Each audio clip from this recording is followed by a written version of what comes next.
Hey guys, welcome back to my channel. What if Naruto and Sasuke enter the Dragon Ball Z universe and had harem movie?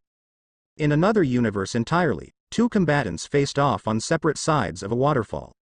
One was encased a fiery red aura, shockingly blonde hair standing out against a tattered orange jumpsuit, a grim growl set in his mouth as he stared down the teen across from him, the other having a censored smirk and a touch of madness in his eyes, a dark blue shirt with the Uchiha symbol on the back, rips on either side of the symbol where hand-like wings emerged, matching the dark pale skin of the boy. Suddenly the blonde yelled out in an emotional growl, "This doesn't have to be this way, Sasuke. Just come back with us, come back home and stay away from that snake bastard. You just don't get it, you fool. I need this to become stronger. Now enough talking, I shall show you what the power of an Uchiha can really do."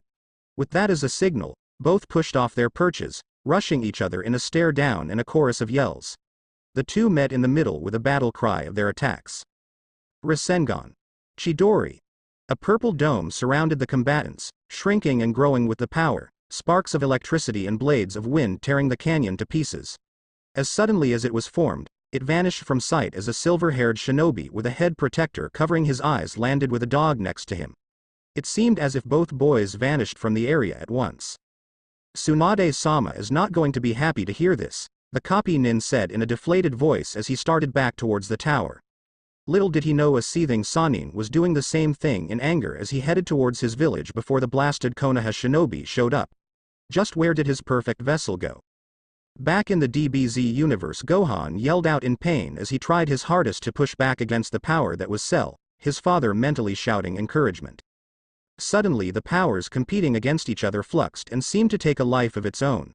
Gohan's surprise was mirrored by Cell's as the dome of white streaked purple and then exploded in a major explosion of energy. Debris rained down as a crater filled out. Due to his father's shouting, Gohan took advantage of Cell's surprise and another Kamehameha formed in his hands. Cell growled, wondering what trick this was as his victory was snatched away momentarily. Whoever responsible would pay greatly for the interruption. First, this scion must go down first. As Cell turned to finish what he previously started, Cell was met with a large amount of energy. What? Impossible. Whatever Cell was about to yell next was drowned out with a painful cry as the energy sent him airborne and out into space as the energy consumed every inch of his being. Panting from exhaustion, Gohan fell to his knees, his blonde spiky hair transforming back to black as the energy left him. Crawling to the crater with the last of his energy, Gohan peeked over the dome, intent on seeing what helped him win this. Blinking, whatever he was expecting was not this. In the crater was two teens, one with dark black hair and the other with spiky blonde hair. What was most surprising though, was the blonde had a tail and ears that looked surprising fox-like. "You can't be serious. She's an android man. How can you have a crush on a killing machine?" That was the yelled conversation Uzumaki Naruto woke up to. Not a bit of it made sense. What was an android? Who was actually yelling that? What happened to Sasuke? Where was he? Trying to voice at least one of those questions, the blonde Jinchuriki opened his mouth and unfortunately all that came out was a low groan. Accompanying the groan was a sharp hit to his ribs and a familiar whisper. "Dobi, shut it. I think we've been captured," was the harsh whisper of one Uchiha Sasuke, who was in a slightly better predicament than Naruto. He had woken up about 5 minutes before Naruto, and had observed their situation through cracked eyelids. None of the people who captured them noticed, since they were crowded around two other people he didn't know. Naruto's changes hadn't been noticed by Sasuke, since all he did was look over and notice the familiar orange jumpsuit. At first he was angry, thinking he had been brought back to Konoha, but slowly it set in that this was anywhere but Konoha. These people he didn't know, and two of them were green and one was all black. Noticing that, he decided to forego kicking his best friend from here to Rice Country and instead waited to find out their situation. "Captured?" was the dry whisper escaping the blonde's lips as he cracked his eyes opened and tried to look around, but all he saw was sky. The last thing the blonde remembered was him and Sasuke meeting in attacks, and then this bright light and a sensation of being pulled in one direction. Where were they though? Suddenly the sky darkened and a loud roar was heard. A feeling of immense power made Naruto gasp. It wasn't evil like when he was in the Kyuubi's cage, but definitely not human. The gasp had unfortunately been heard by someone other than Sasuke. Suddenly Naruto was lifted painfully by the front of his shirt and was looking a green man full in the eyes. Normally this would be enough to freak the Uzumaki boy out, but instead he met Piccolo's eyes with a dull look of his own. "Who are you and how did you get here?" The Namekian asked, glaring the blonde down in his best intimidating look he could muster. What he got wasn't something he expected. The boy grinned a fox-like grin. It was normal reaction for the mask to come up in the face of a heated glare. That was how he dealt with the glares back home. Opening his mouth, the words that were supposed to be his great exclamation came out as a dry groan. "Can you get these two some sensu beans?" The turban-wearing man turned and noticed Piccolo had one of the strange boys lifted by his shirt, while the other dark-haired one was glaring and pushing himself up shakily. Nodding, he retreated inside the lookout to fetch the needed materials. Gritting his teeth when Naruto gave them away stupidly, Sasuke pushed his way into a sitting position.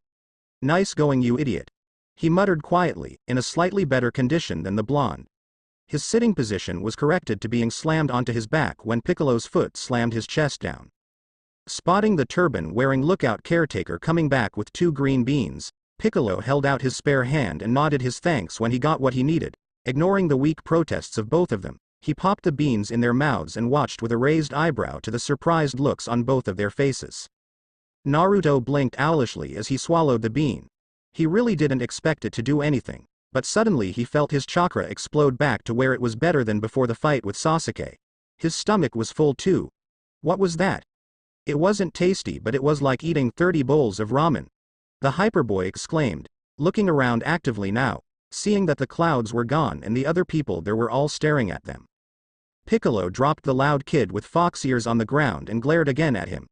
"Answer my questions. Try anything funny and you'll be blasted before you can say Hercule." Jumping right back up in indignation, Naruto looked the green person straight in the eye and yelled, "I'm Uzumaki Naruto, future Hokage, and I have no idea how I got here. I was fighting Sasuke Teme over there and I felt this weird tugging pull on me and suddenly I'm here." Through his whole mini rant the boy waved his arms and pointed at the dark brooder on the ground. "Oh, and why would I say Hercule? Is that a type of ramen?" Piccolo blinked a few times at the blonde ball of energy. Absolutely no useful information at all. Looking over at the other kid, he noticed a slightly shocked look on his face. Following his line of sight, he saw the other kid was looking at the blonde's tail and ears. That was another question to ask. "Hey, Naruto. Why do you have a tail and ears?" Naruto blinked stupidly a few times and then came up with the only intelligent reply he had. "Huh? TCH, Doby. You look stupider now than you did before." Pushing the leg off of him, Sasuke looked around with a bored expression on his face. "Uchiha Sasuke, last of the Uchiha clan." He answered the unasked question before it could be voiced. One of the previously silent people away from the 2 Konoha shinobi stepped up. Oddly he had an eye on his forehead. "What's an Uchiha, and where did you come from?"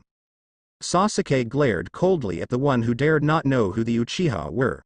"We're the strongest, fastest and most prestigious clan in all of Konoha. We came from Fire Country, now where are we?" A stifled laugh could be heard coming from the second bald guy of the other group. "Sounds just like Vegeta." Krillin whispered to Gohan. He stifled a laugh of his own. Said Sion being in range of hearing this sent a death glare to the two, who immediately shut their mouths. Suddenly Sasuke let out a sigh and gave them a look that said he was dealing with idiots before turning and walking. "Whatever. I'm out of here. I need power and Orochimaru's going to give it to me so I don't need to stay around here." Before he could continue walking though, a force hit him from behind. "I won't let you betray us, Sasuke." Rolling after tackling his friend, Naruto soon found out they didn't have much floor, or any at all, as both he and Sasuke rolled straight off the edge of the lookout. There are moments when one realizes that what they just did was incredibly stupid. Uzumaki Naruto was having one of these moments as he went on his way to meet the Earth from hundreds of miles above its land. The only thing he could think to say was the 2 words that summed the situation up pretty well. "Well, shit." Those words were met with screams from both boys as they spun downwards towards what they thought was their end. As soon as the floor below him vanished, so did his grip on Sasuke, so they were separated to the airstream, both dealing with this new founding in their own ways. For Naruto's case, he was screaming his head off with his hands grabbing his ears as if he held onto them tight enough he would suddenly learn how to fly. "Save me, ramen." For Sasuke, The dark-haired Uchiha simply glared at the ground and then at Naruto. All because of this idiot I died. I didn't even kill him yet. Closing his eyes, he waited for Earth's hard solid ground. Suddenly for both cases, their downward crash course was halted and suddenly they were heading up again. Naruto let go of his ears and cracked his eyes open before looking behind him to see what stopped him. One of the guys from up top, the black-haired one with half their shirt gone, Gohan, had caught him. Looking over to Sasuke, he saw the Uchiha glancing up with a raised eyebrow at the big guy with black hair in the outfit of the chestplate and blue stretchy outfit Fuzzy Brows wore. Vegeta. Looking past the guy holding him, Naruto saw the place they fell from was kind of like an island way up in the sky. How'd it stay up there? It was kind of hovering above the seriously large tower-like thing next to them. It was higher up than the Hokage monument. When they got back to the lookout, Sasuke was thrown down on the ground by Vegeta while Gohan set the fox boy down more gently. Naruto blinked at them with curiosity before grinning and jumping up. You guys can fly. Before any more outbursts could escape his lips, Sasuke slammed his fist down on the blonde's head. Itai. Why did you do that, Teme? Naruto yelled as he rubbed the top of his head. A small tick mark appeared on Sasuke's forehead as he glared at Naruto but didn't say anything.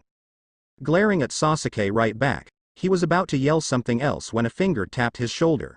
Turning around he saw the lookout's occupants all sweat-dropping at what just happened. Gohan, the one who tapped Naruto's shoulder, chuckled and asked, so why do you have those fox ears and tail?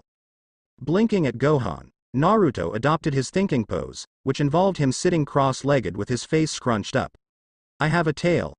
Blinking, he reached behind him with his left hand and grabbed something furry while his right reached to the top of his head and grabbed something else furry. Eyes widening, he knew of only one person who could do this, or one demon that is. Hey you stupid fox. What the hell did you do to me? Silence you hairless ape. Your transformation is not my doing, was his reply in a dark threatening growl that said if Naruto yelled any more there would be hell to pay.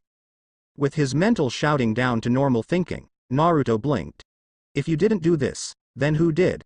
I sure as hell didn't have these before. Kyuubi scoffed. That's obvious, you imbecile. My guess is whatever brought you to this dimension has some effects on your physical form, taking some of my characteristics and enhancing yours due to my energy being used fighting the Uchiha. Huh. With a frustrated sigh, Kyuubi simply said, when you were brought her through dimensions, my chakra gave you ears and a tail. Why didn't you just say that? Leave me be, before I melt that pathetic pea you call a brain. Kyuubi growled before cutting the connection between the two. Outside of the conversation, Sasuke glared at Naruto before turning to Gohan. Where are we and who are you people? The idiot there will be a while before he figures things out. Gohan stepped up and nodded to the Uchiha and said, I'm Gohan, you're at the lookout.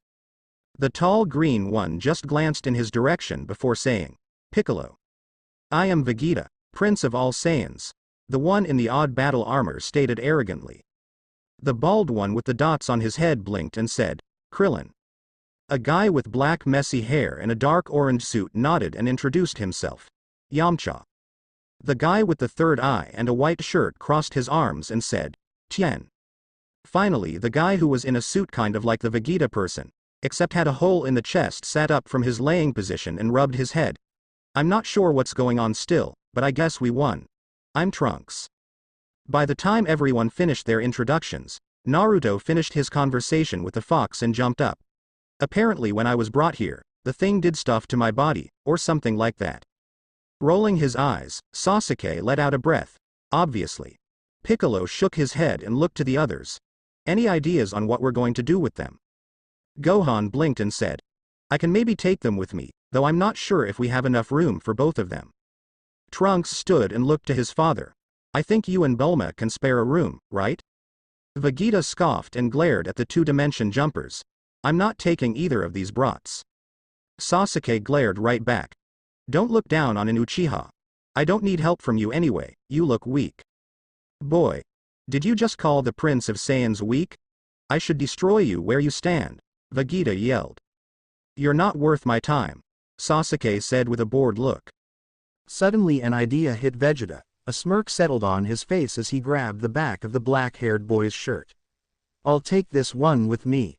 He wants to gain strength. I'll show him my training regiment. Naruto abruptly stood up. I don't think me and Sasuke should be separated like that. We're both from the same dimension or whatever. Gohan smiled. Relax, Naruto. It's just for living arrangements. You'll see him tomorrow when I take you to see Bulma. She's smart. I bet she can think of a way to get you home. Naruto grinned his fox-like grin before shouting. Really? Awesome. His grin stayed on his face, while on the inside he was dreading returning. The villagers hated him already. What would happen if they saw him with a tail and ears like this? Moreover, what would his friends think? Pondering these questions inwardly, he blinked in surprise when the back of his shirt was lifted and he was airborne.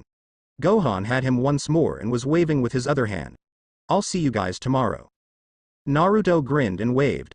Have fun, Sasuke Teme. With that the two parted their separate ways, neither knowing what would happen next. Flying through the air had been one of the coolest, yet most annoying things Naruto had ever done in his life. Cool, because he was flying. Annoying because the way for him to fly was someone grabbing the back of his shirt and carrying him that way. Still, he chose not to complain in a brief moment of insight due to the fact that Gohan could drop him for being annoying.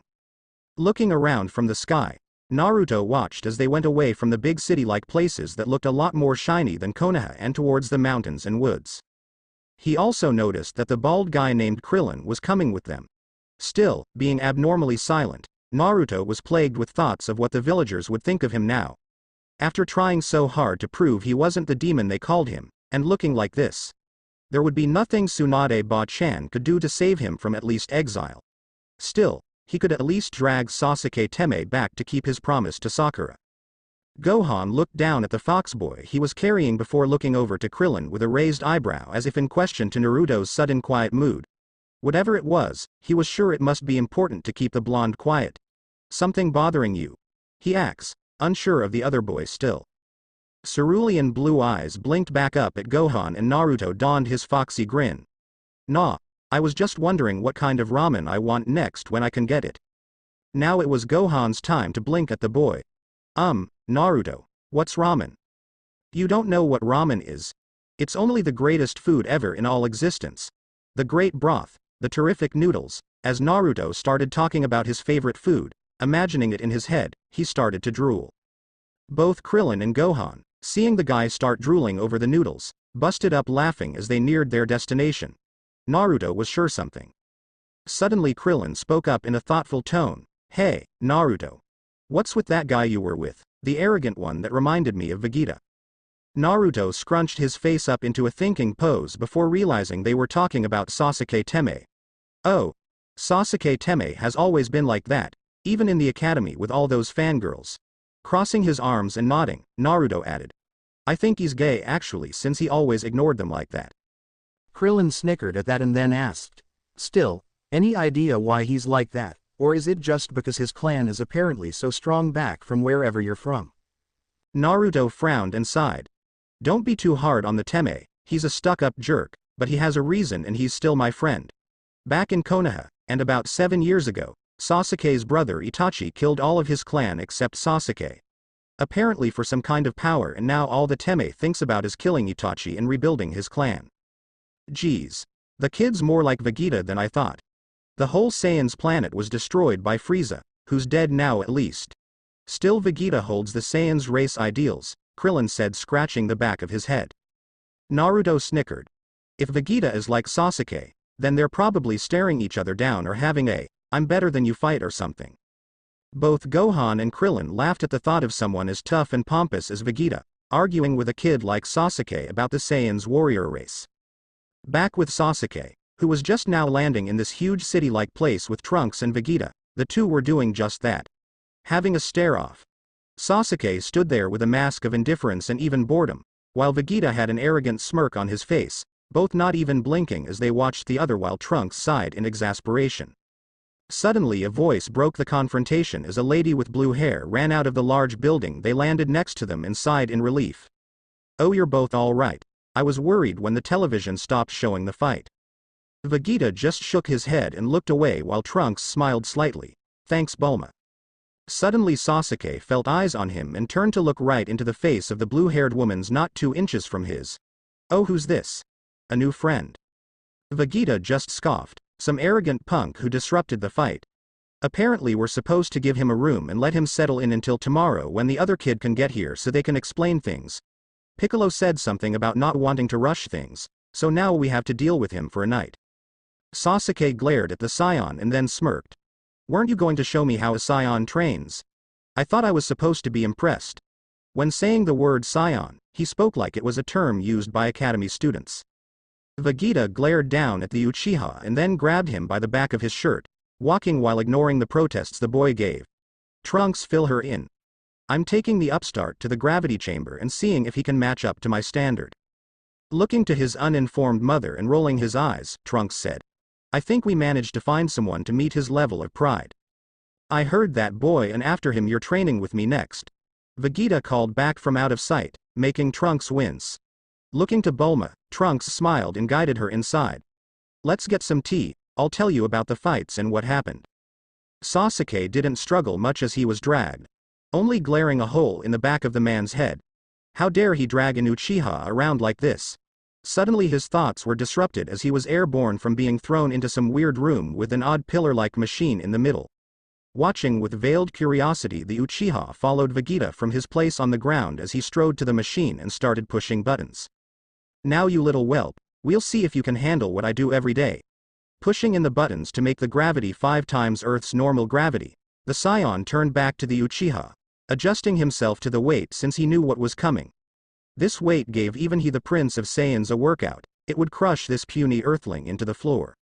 Sasuke raised an eyebrow at first when nothing happened, and then suddenly a crushing weight came from all around him. Gasping in surprise, his face met the floor and he couldn't move at all. Suddenly the cold mocking laughter from Vegeta reached his ears. I knew you were just an upstart trying to look strong, you're a weak boy. Suddenly another voice and face fell in place after Vegeta's statement, one of his brother's visage and blazing Sharingan eyes. You're weak, little brother. Why are you so weak? It's because you lack hatred. Suddenly cold fury burned inside the Uchiha. Weak was he? He'd show them. Watching in slight surprise, Vegeta gazed with a smirk as the boy started moving, only slightly and amazingly slowly, but for him not to be crushed was a feat in itself.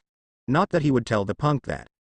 Moving slowly, Sasuke pushed both arms to where they were in the push-up position. It was a start, he needed to get a leg underneath him. Pushing his arms hard, Sasuke strained against the gravity, his arms shaking but slowly pushing himself up. Managing to get to full height, Sasuke slowly moved his right leg up and got a leg under him, looking like he was about pop the question. Lifting his head up to gaze coldly into Vegeta's, Sasuke pushed in his final effort, building his leg to go all the way up and managing to get his other under him. With a smirk, the Uchiha shakily stood in front of the Saiyan in defiance. Not bad, for an earthling. Fine, I'll permit you to stay, but for your stay you'll be training with me, boy. You slip up once in your training, and I don't care what Bulma says, I'll drop you off in the middle of the desert. Clear? Vegeta asked with his arms crossed. Sasuke nodded with another smirk, his opinion slightly shifting from judging this man as weak, to seeing him as a potential source of power.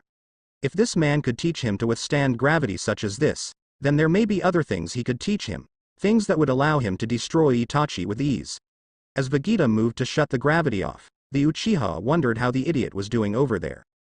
Naruto, Gohan, and Krillin were just touching down before a large house in the middle of the woods as Sasuke was meeting Vegeta's challenge in the gravity room. Naruto felt a lot more at home in this sort of surrounding, thanks to the forest. It was no Konoha, but it was a decent-sized forest. Looking between the two people who brought him here, Naruto started walking forward when Krillin's hand stopped him. You should wait here while me and Gohan go check with Chi-Chi if it's all right for you to stay here, and to speak some private things over with her. Gohan nodded and Naruto blinked and shrugged. Watching the two walk towards the house, Naruto scratched his head and sat against a tree. What if this lady he was going to see tomorrow couldn't get them home? What if they were stuck in this dimension forever? Did anyone at home care if he was gone? Smiling, he reassured himself. Ba-chan, Iruka, Ero Sennin, and everyone else would miss him. He had faith in his friends, which increased his need to come home.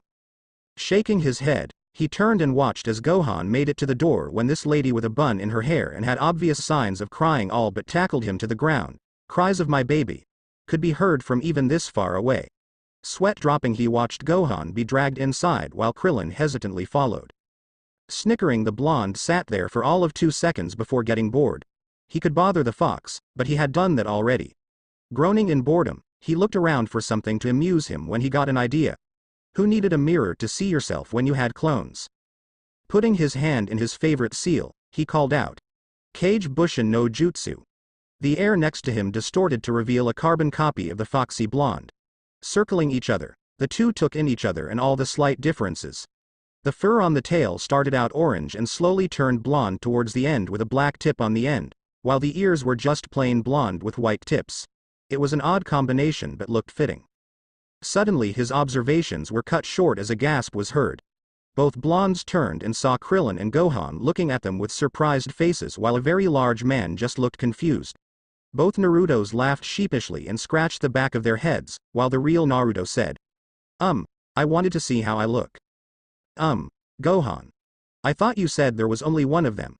Chi-Chi is a wreck right now, I don't think she can handle more than one," the large man said. Before Gohan could explain though, Naruto undid the clone and he vanished in a puff of smoke. At the shocked glances, Naruto blinked. "What? You guys act like you've never seen a clone before." Naruto. "We haven't." "Oh, looks like I have a lot of explaining, though Sasuke Teme would probably be better at it than I am." Grinning a fox-like grin, he looked over to the large man. "Who are you?" "I am the Ox King, Gohan's grandfather," the man said with a smile. "Who are you?" "I am Uzumaki Naruto, future Hokage to the village hidden in the leaves," the blonde exclaimed in his usual loud voice. Gohan laughed and shook his head, motioning with his hand for Naruto to follow as he walked inside. "Come on. I'll show you the room you'll be staying in while I talk some more with my mom. Then we can get something to eat, I guess." Naruto bounced happily and walked with the others inside. Pausing in mid-bounce as a thought hit him, Naruto turned to Gohan. "Hey, you think you can show me how to fly?" Maybe. We have to talk to Bulma tomorrow. Depending on how long you'll be here should determine if we can train or not." Gohan answered truthfully while opening a door to reveal a plain room with a single bed, a nightstand and a lamp. "Here's your room. You can explore or get some rest until dinner." Grinning, the fox boy jumped and landed on his bed with a bounce. "Thanks." Smiling, Gohan shut the door, wondering what kind of an impact this guy would have on them all. The rest of the day kind of progressed slowly for the two, well more for Sasuke than for Naruto. Sasuke, upon meeting Bulma for a more in-depth conversation about how they got there and what happened, got dragged along to shop due to his ragged clothing. It was painfully slow and boring work, which was only prolonged by the sheer amount of clothing Bulma wanted him to try out.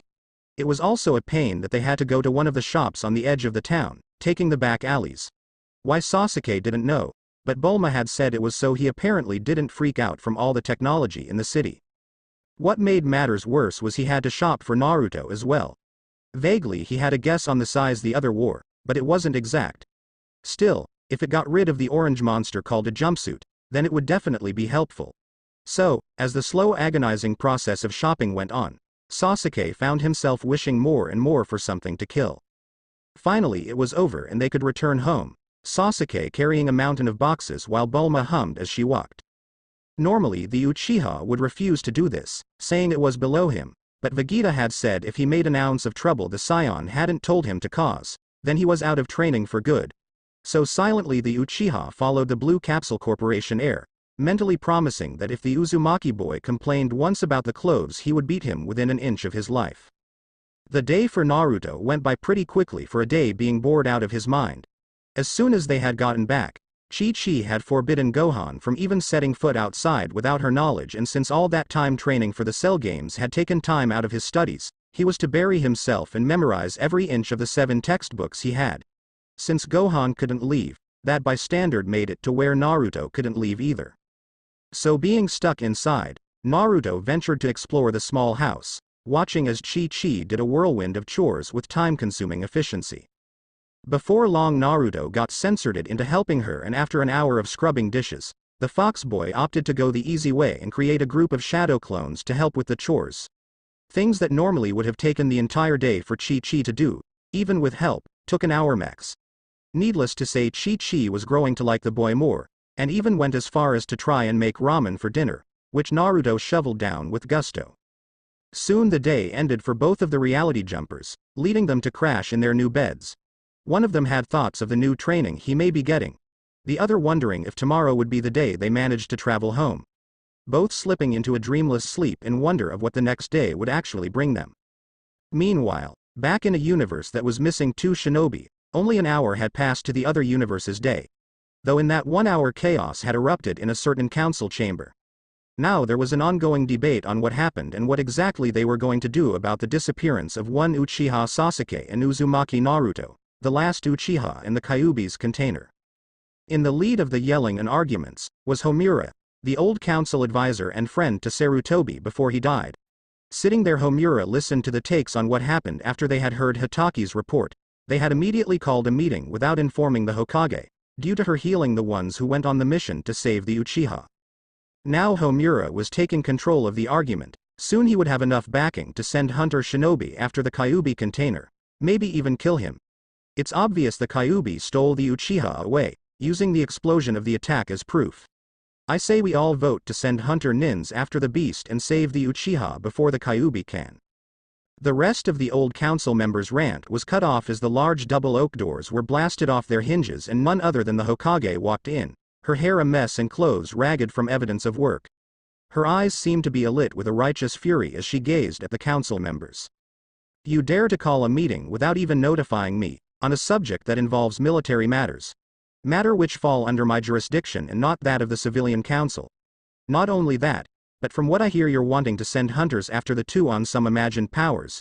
You better have a damn good reason for this and you have 30 seconds before I imprison all of you for life. She yelled, for emphasis slamming her hand into the wall, as well as through it leaving a large hole.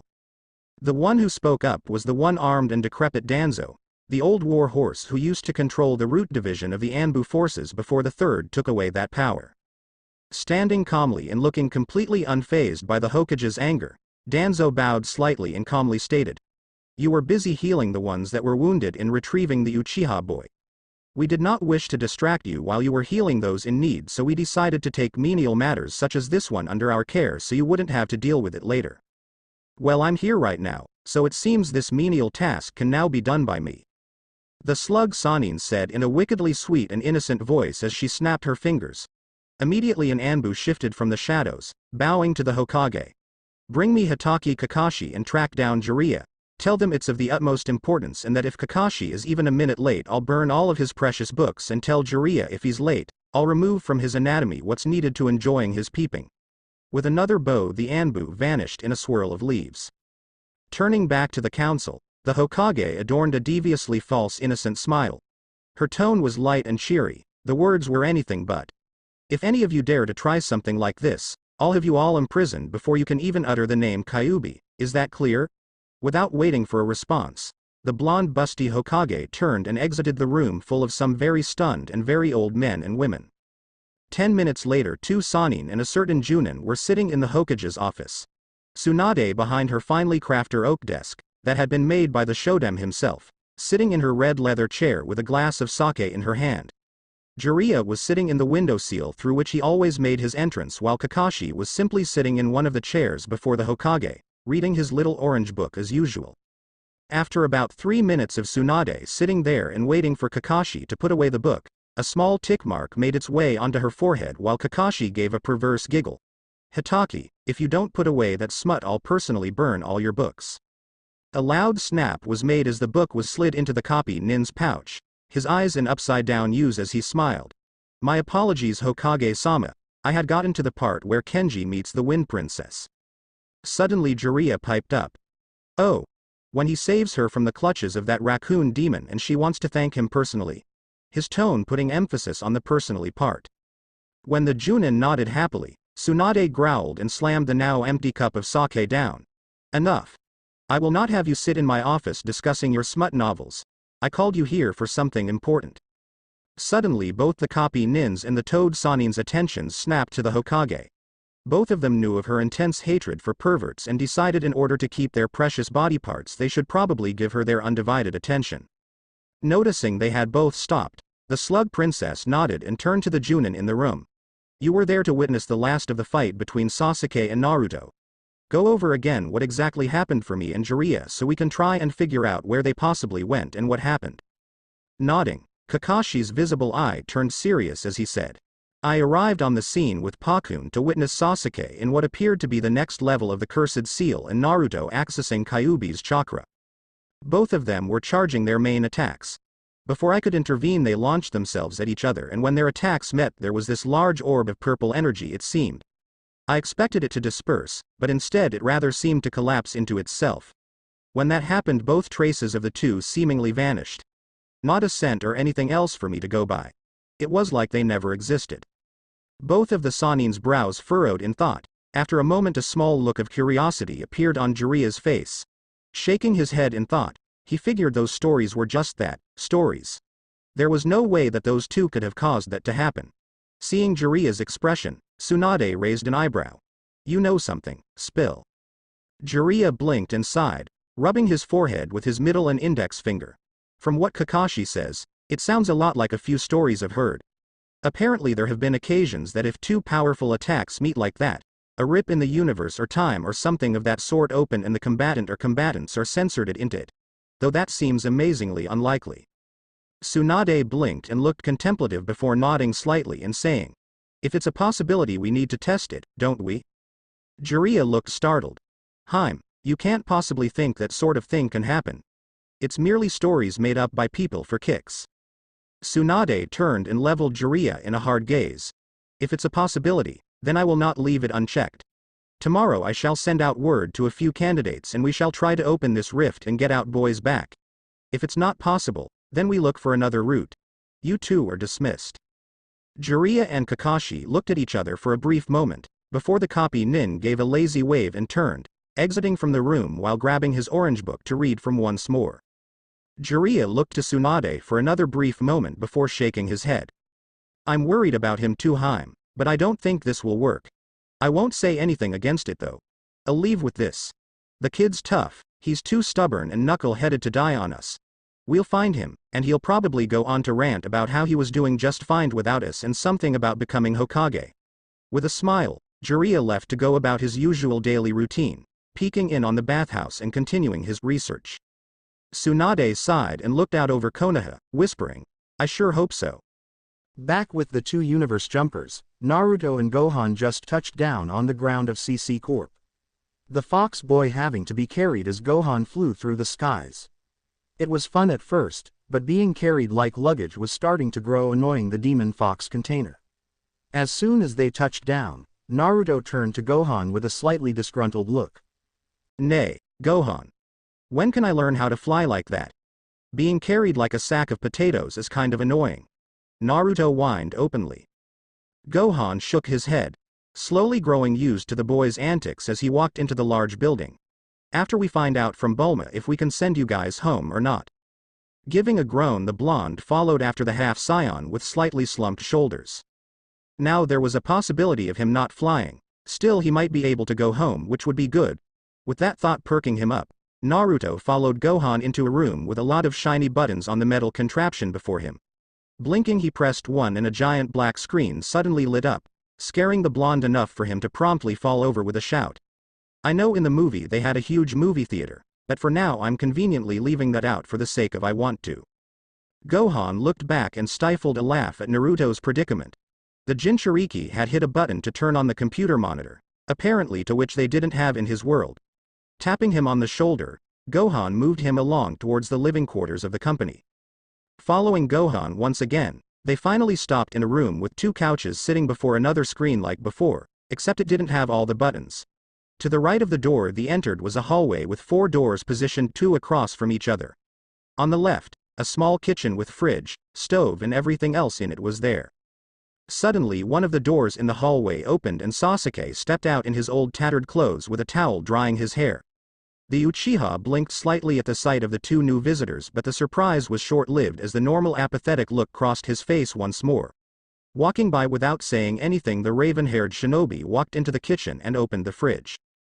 Gohan's sweat dropped at the total lack of greeting given by the other and shook his head.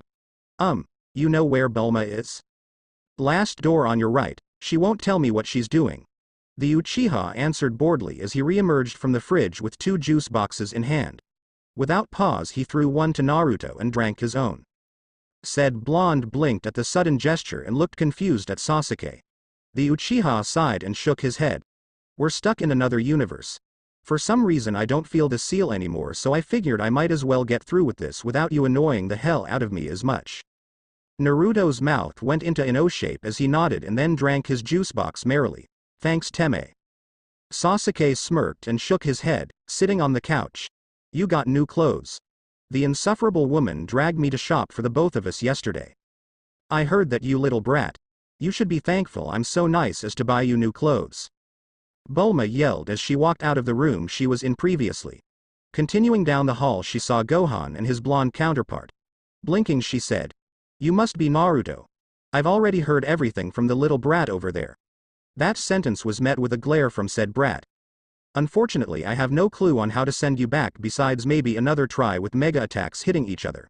That or wait a year for the Dragon Balls. At the mention of Dragon Balls, Naruto blinked dumbly with the juice straw still in his mouth. Dragon Balls? Bulma nodded. Yeah, if we gather all 7 of the Dragon Balls, we can get 2 wishes. We can even bring people back from the dead. This caught the attention of both boys, who looked at each other in surprise, ideas forming in their minds. In Naruto, he figured he could wish Sarutobi back. In Sasuke he figured he could wish back the Uchiha clan once more. Naruto was the first to shake the idea from his mind. Oji-san wouldn't want to be wished back. Sasuke on the other hand entertained the idea still, maybe just to wish his family back. Their attention was brought back to Bulma as she shook her head. Anyway, it'll be another year before the Dragon Balls are ready again, and then we'll have to find them all.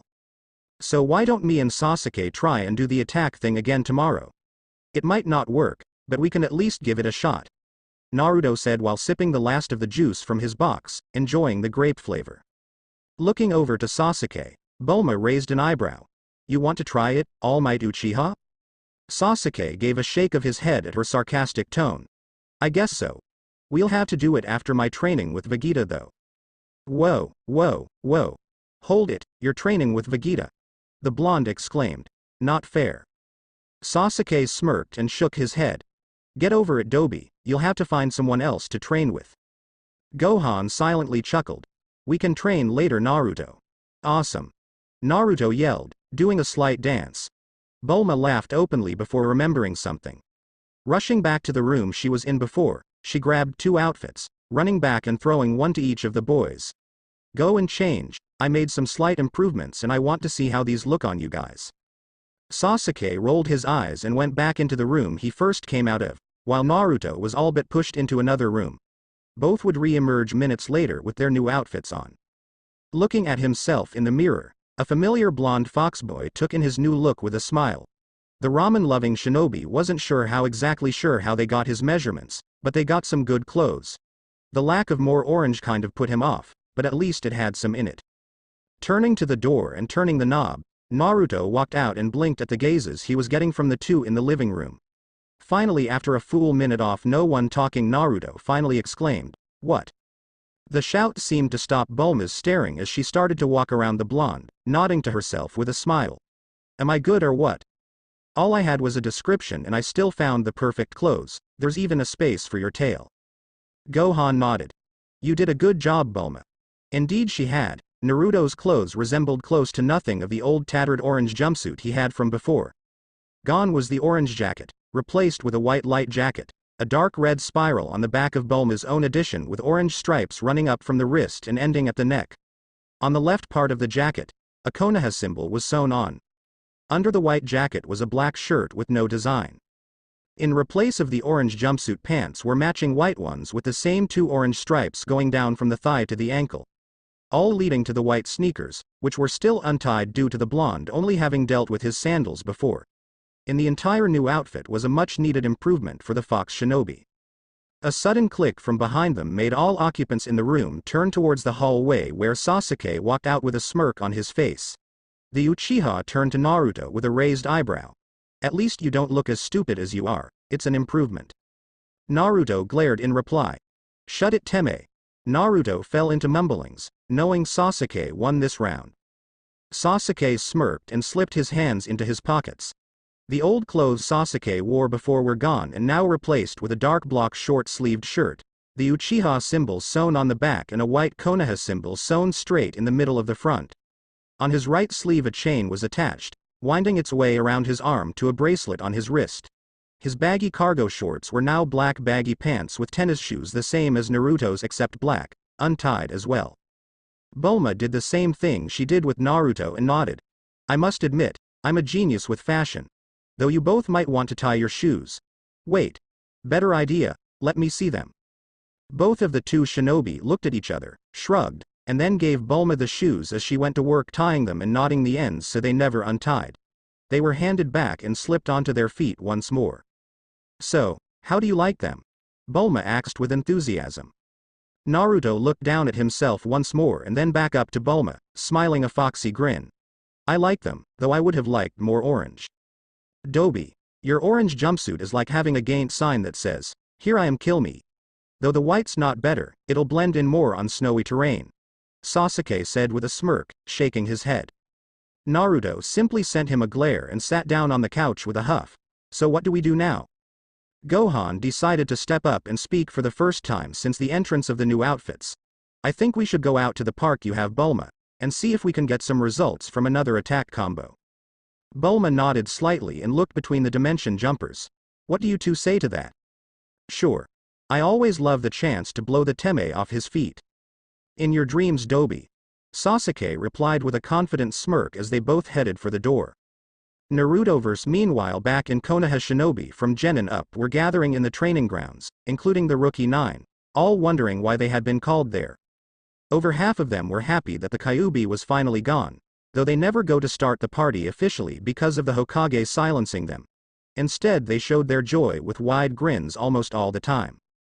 Suddenly in a gust of wind the Hokage showed up, gazing at them all with a passive face.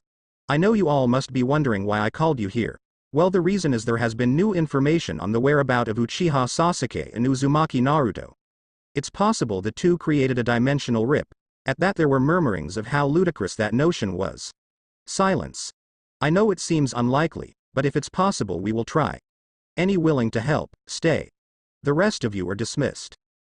Almost instantly the field was close to empty, leaving only the Rookie 9, the former pupil of the Snake Sanin, Anko, Kakashi, Jiraiya, Iruka, and the Hokage herself.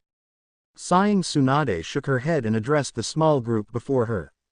Now, I doubt all of you will be able to make a rip. I would guess it takes a certain type of jutsu like the Rasengan or the Chidori. The Inuzuka Gatsuga may be able to pull it off, as well as a few others that unfortunately you all do not possess besides Kiba. So Jiraiya and Kakashi it seems are the only ones who can help, thanks to the other sensei being gone at the moment. The genin immediately looked put off, mainly Hinata, Sakura, and Ino due to not being able to help find their crushes. The rest just looked towards the two older shinobi with interest as they moved to face each other. Now, put all the power you have in this, Kakashi. Jiraiya said, charging a Rasengan in his right hand. Kakashi nodded, doing the same with the Chidori. Suddenly on some invisible cue the two took off running at each other, both intent on tearing a hole to connect them to their students. As both attacks slammed into each other, a white orb surrounded them as clear shouts came out. Rasengan. Chidori. In the universe our two shinobi were in. The same shouts were being heard as the two clashed with glaring yells. The same orb surrounded them and Gohan actually had to brace himself as the energy pulse hit him. Bulma had taken refuge behind a tree, which seemed to be blocking most of the energy. The orb wavered for a moment, expanding and then closing in quickly before exploding outwards in a cloud of smoke, sending both Sasuke and Naruto flying backwards to skid across the ground and leaving a large cloud of dust. Whoa, I have been gone for a while. For my excuse, I would like to simply say this. Life censored and school does more. Seriously, first day back and I had mountains of homework, really evil. Anyway, I want to say that I now have no posting schedule besides simply whenever I get time to myself and I'm creative. Now, on to the reviews. First off, yeah. I'm evil. I leave with a cliffy like that, really stupid of me. So now I'm gonna try and boost my story length of this chapter. First off, I would like to reply to a small thing in story that I should really have cleared up before.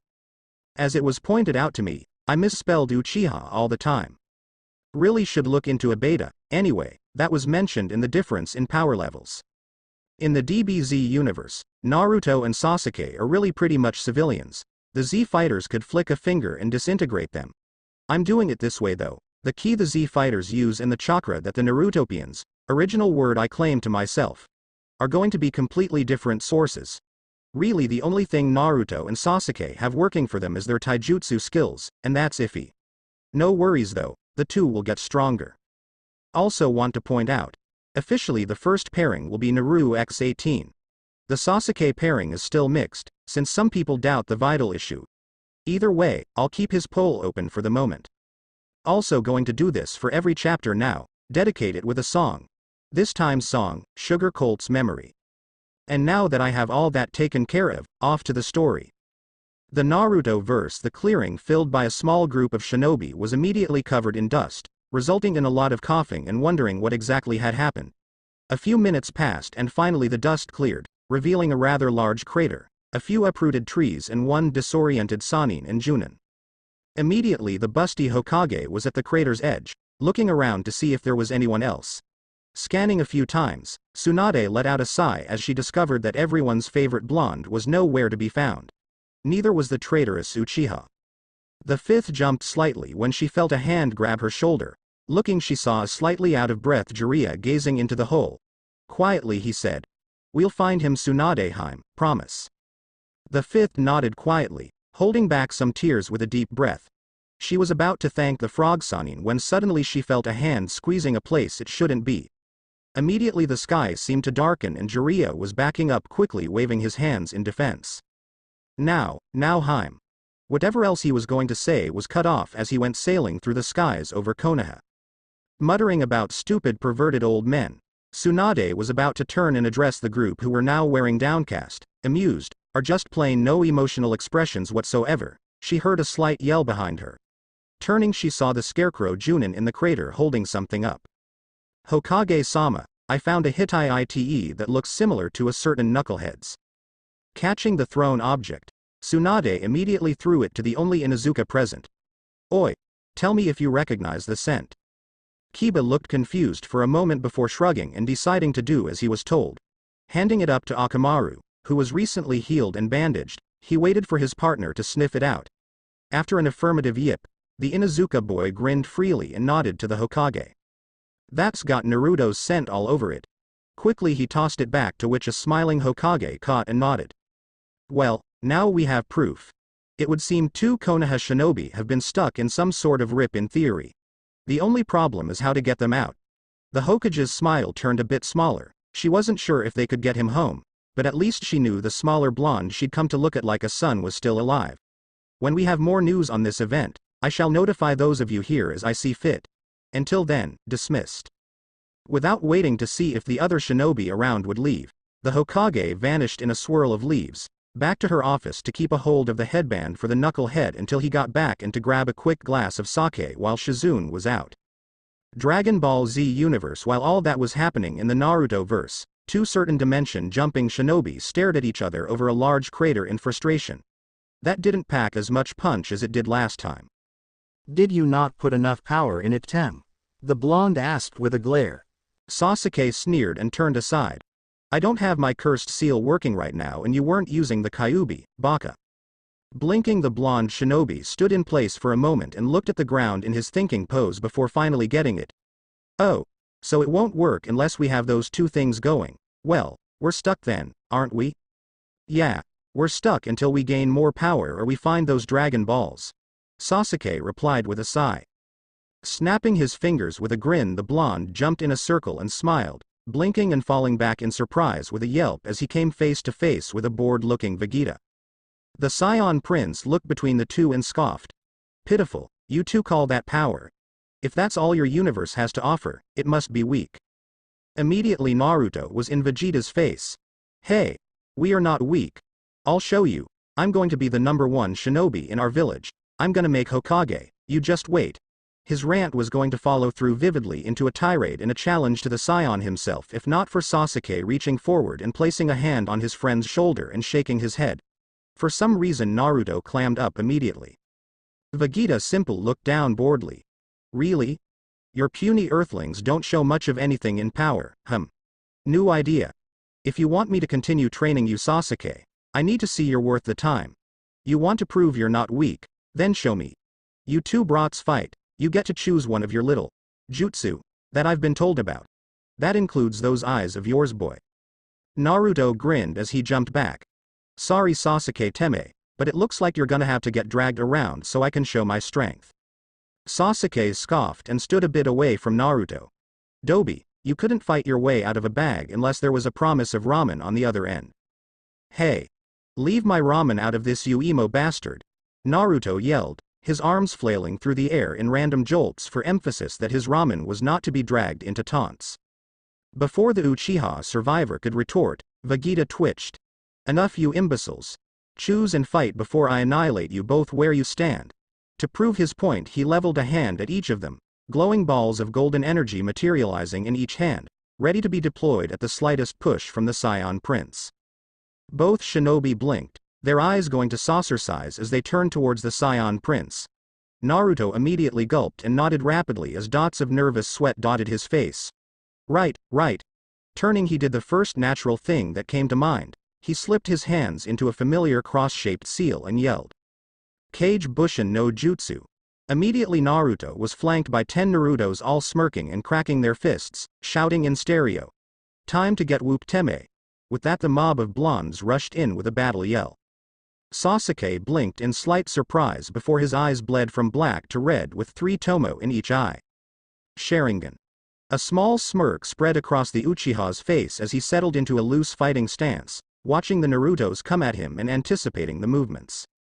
Bulma and the Saiyans watched with slight interest, guessing that 10 Narutos would easily overrun the one Sasuke. Which is why it made the sight all the more comical when their jaws dropped slightly, with the exception of Vegeta, whose eyebrow raised a fraction, at the sight of Sasuke easily moving and dodging the strikes. The Uchiha smirked as he ducked the first punch from a clone in front of him, grabbing its arm and twisting with enough force to dispel it. From the first clone, he moved his right leg up to avoid a slide kick, using it to follow through in the air to the chin of a clone that was going for a tackle dive. Using his ground left leg, he pivoted into the air and spun, thrusting his arm out to uppercut one clone while smashing the head of another, much like Neji did in the exams. After doing so, the Uchiha landed in a crouch and flipped backwards, letting 2 clones punch each other instead of him. Landing with a smirk, Sasuke turned to the 4 remaining Narutos. What's the matter, Dobi? Too weak to lay a finger on me? The remaining Naruto growled and ran forward in pairs. Halfway to Sasuke, the pair in front lunged through the air at Sasuke.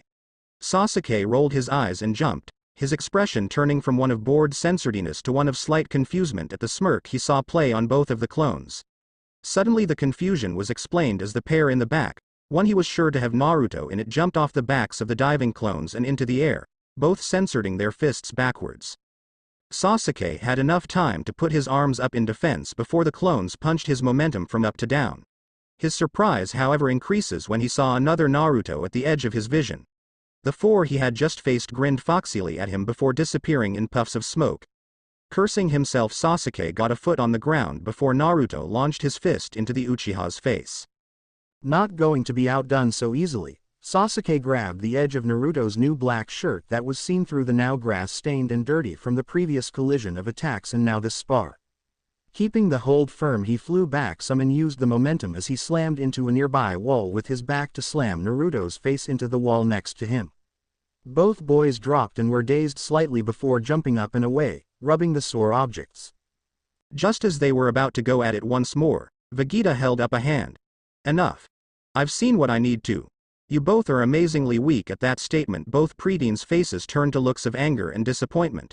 But the made both of the teens now pause. There might be potential somewhere in that weakness. Sasuke, I might as well continue to train you, I have nothing better to do. Sasuke managed a small smile and a nod, brushing some of the dirt from his face while Naruto let out a sigh of disappointment. Memories of Kakashi-sensei coming back for all the times the Chunin chose the precious Uchiha over the Jinchuriki. Gohan noticed this and smiled slightly. Hey, Naruto. I'll train with you while Vegeta trains Sasuke if you want. Gohan's response was an ear-splitting grin from Naruto and a tackle hug with a chorus of thank you. After prying the blonde from him, Gohan laughed slightly and turned towards Vegeta, smiling a smile that reminded the Saiyan Prince of his now dead rival and the boy's father Goku. Hey, Vegeta. How about a bet? Vegeta eyed the boys suspiciously and nodded nonetheless. Go on. How about me and you train the two away from each other for say, 2 years? Then we meet up at the world tournament and see who trained the other better. That is, if these two don't mind waiting that long to get home. Gohan asked, looking over at the two with a raised eyebrow. Both Naruto and Sasuke looked down for a moment, having different thoughts. Naruto wanted to get home badly, he had precious people he still had to take care of, and he didn't want to mess that up. On the other hand, he had a village who hated him while they seemed friendly towards him here, even knowing partially what he was. Even with his appearance. His ears drooped slightly as he thought of Konoha, but he shook it off and looked over to Sasuke. Sasuke was having some very different thoughts than Naruto.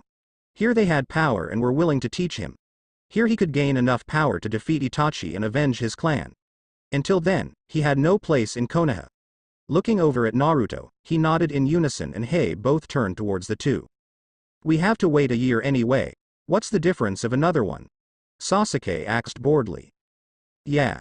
The blonde was slightly more quiet than usual though, showing his indecision still. Gohan smiled sadly at the boy. Hey, give it a year and if you want to go home that badly, we'll gather the Dragon Balls. Naruto nodded slightly and smiled.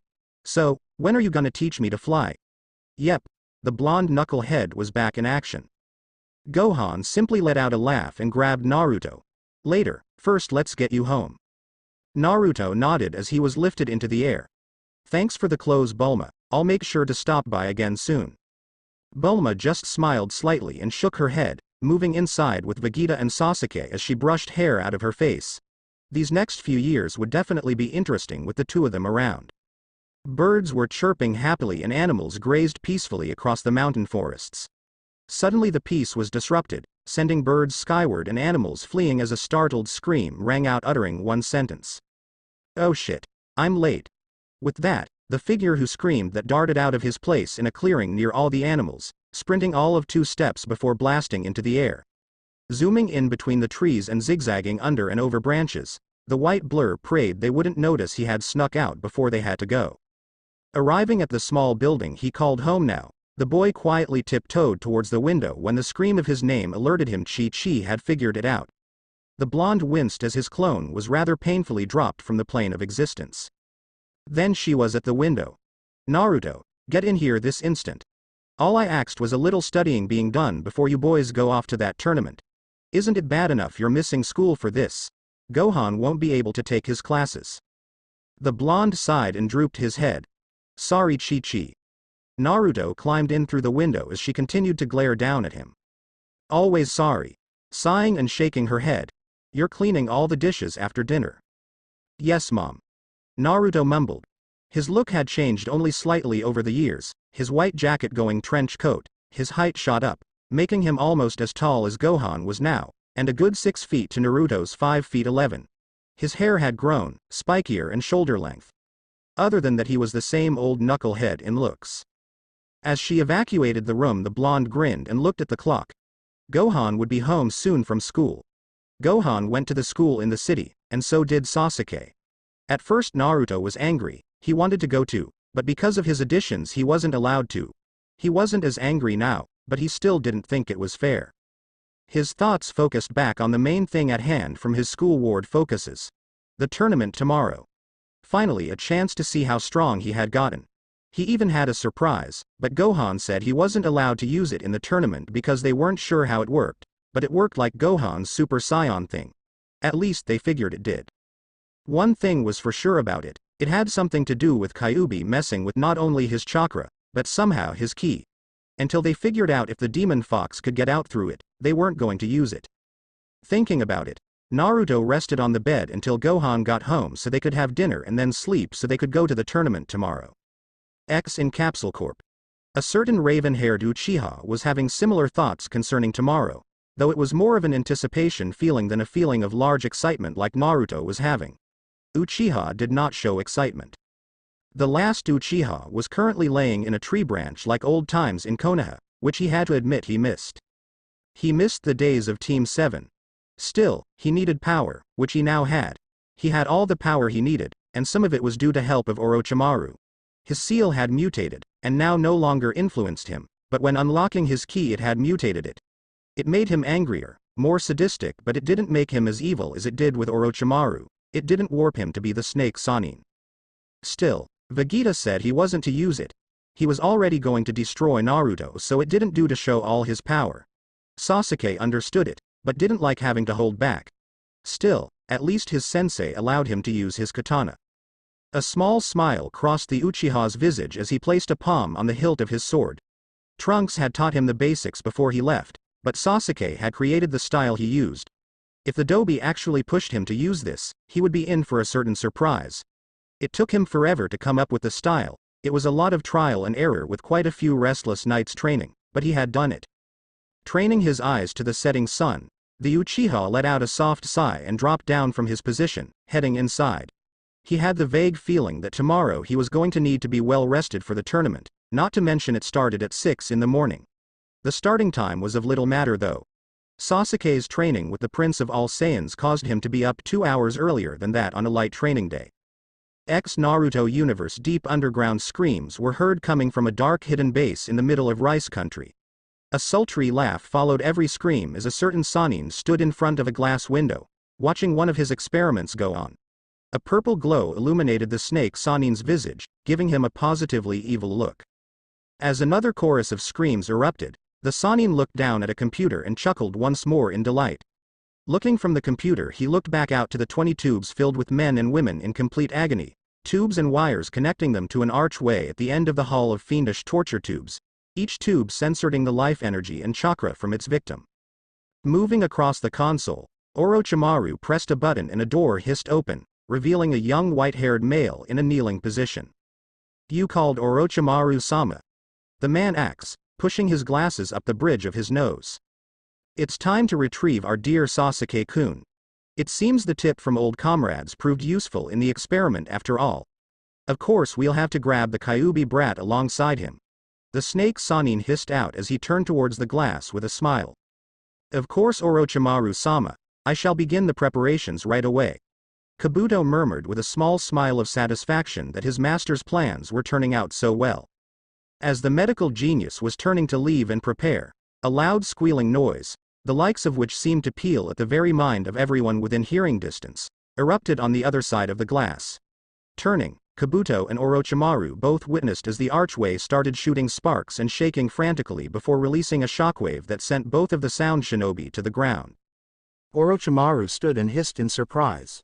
"It seems our experiment has gone a bit unexpected. I wonder what other repercussions this has had." I would like to explain this here so it doesn't get confusing.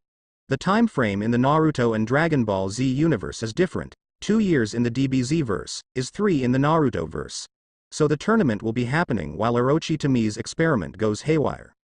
DBZ verse Naruto awoke to find Gohan standing over him with a pillow primed and ready to swing down on the dimension-traveling shinobi's foxy head. With a yelp and a roll out of the bed, Naruto barely dodged the pillowy assault, and with a smirk the teen grabbed his own weapon and swung at the Z-fighter. The original attacker jumped back with a laugh and grinned at his friend. "You ready for this? All the training we've gone through leads to this," Gohan commented, throwing the pillow to the side. "Are you kidding? I almost didn't sleep last night. Between the nightmares of our training and the excitement." Naruto joked, doing the same to his pillow and moving to the closet for a set of his usual attire. "Oh come on, training wasn't that bad, was it? Gohan, you had me balance a twig on my nose while you went Super Saiyan and threw very sharp rocks at me for a mild training session, you tell me. Well, you dodge easier now, don't you? There are less extreme methods," the blonde muttered as he tossed on his clothes with bored practice. This time though he attached his kunai holster to his hip, he would put on his forehead protector, but the day he and Sasuke had first tried to breach dimensions again he lost it. Instead he settled for holding onto the necklace Tsunade had given him. His one link back to his home. Gohan chuckled and shook his head. Yeah. Just hurry up. You know those two will kill us for making them wait." "Right." Naruto shouted and ran to get some breakfast in before saying his goodbye to Chi-Chi, who would be watching from the stands later. Smiling to Gohan and giving a nod, both took off, their destination the tournament.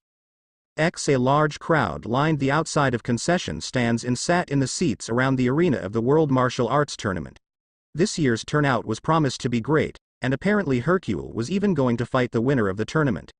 A very rare honor for anyone who considered themselves strong at all. Behind the ring was the area where the weak were weeded out from the strong, all judging on a test from a machine. It took the top 10 strongest punches and turned them out in order for the finals.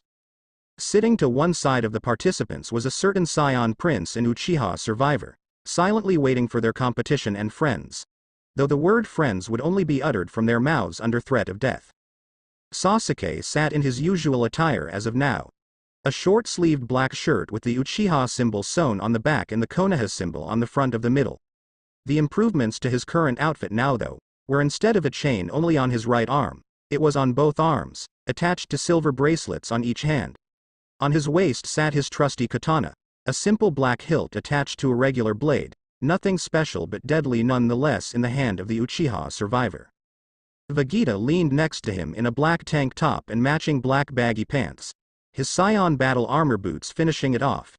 Even in his casual wear, the Prince of all Saiyans gave off an aura that shouted you messed with him, you died. Oi, Sasuke! Vegeta!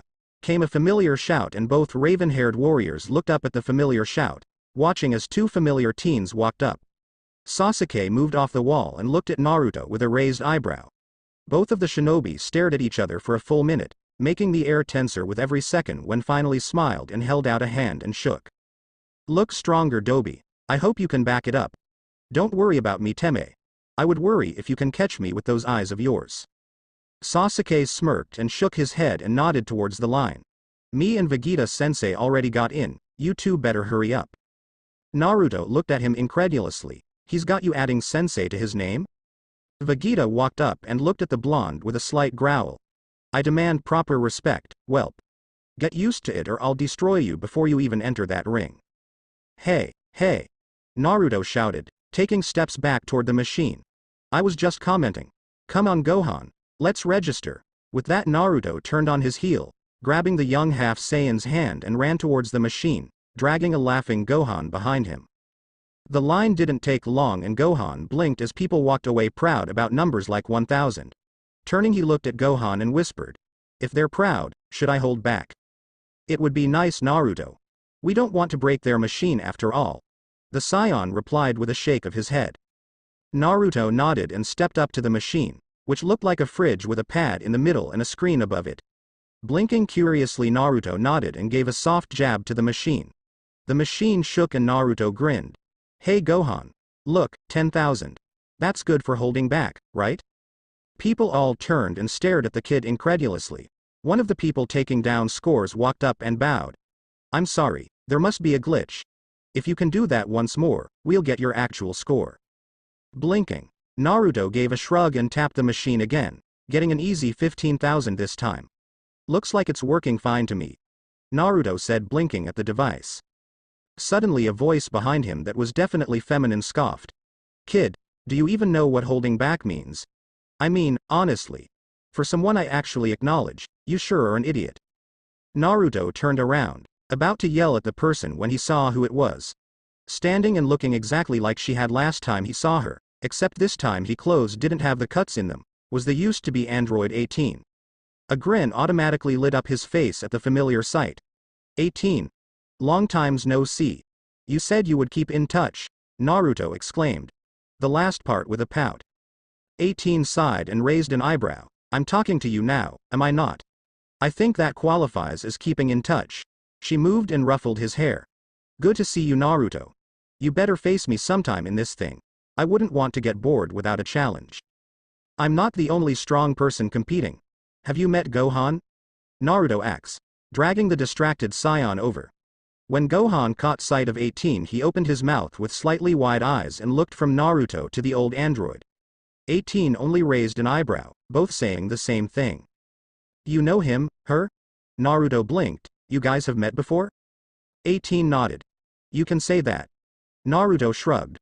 Right, well Gohan has been training me since I came here, and I met 18 a while ago Gohan. You're going to have to tell me this story. Let me register and you can give me the story. With that the teen walked off to punch the machine. Naruto blinked and looked to 18, who he actually now felt a slight connection with based on what happened.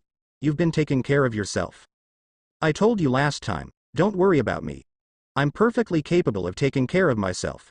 What about you? Figured out what you wanted to figure out?